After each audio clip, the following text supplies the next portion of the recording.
bantomo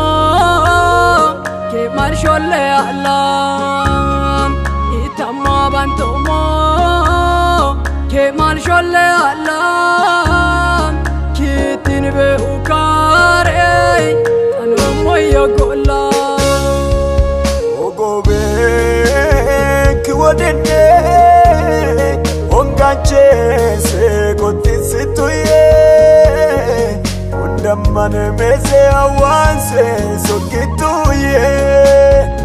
inni gatonu wa kutituye itama bantona toradumuye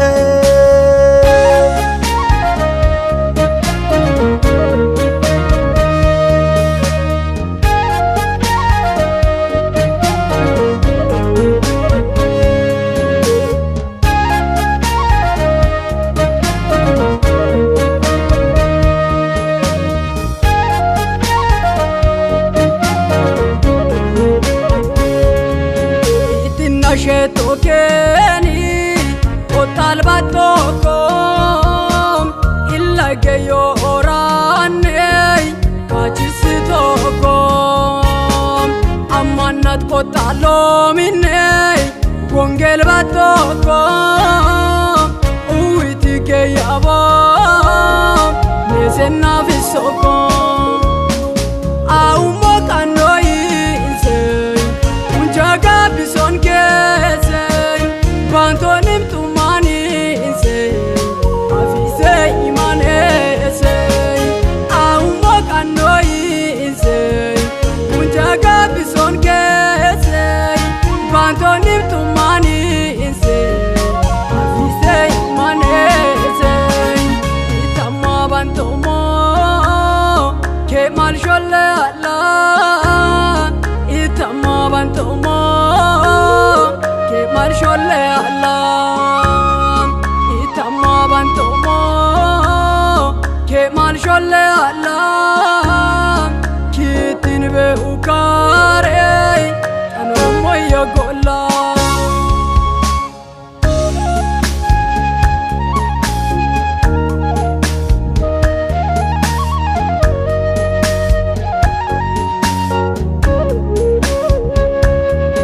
atin wojitu kidita wachatom amanatin batinitin otehitatom Jesus uwiti jajom itin golomom ware taimatise inine oran kachisomom how yo iskutatom kachisena somom sokilas maogomo orokia buamo how yo iskutato kachisena somo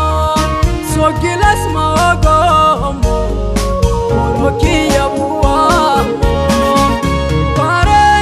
atorasei batonko ginomoisei onge oko angine bakize aselena manammanchise ware atorase batongo ginomoise honge oko angine bakize aselena manammanchise itama bantomo ke marsholle Allah itama bantomo ke marsholle Allah itama bantomo ke marsholle Allah kitin be ukare anu moyo gola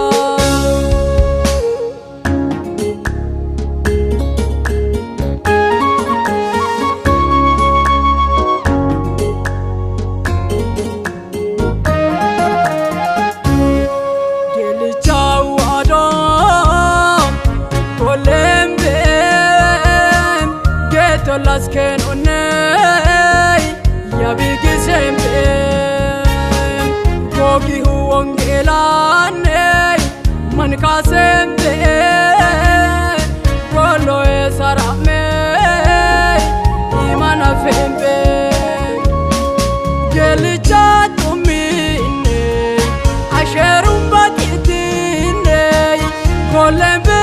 kachine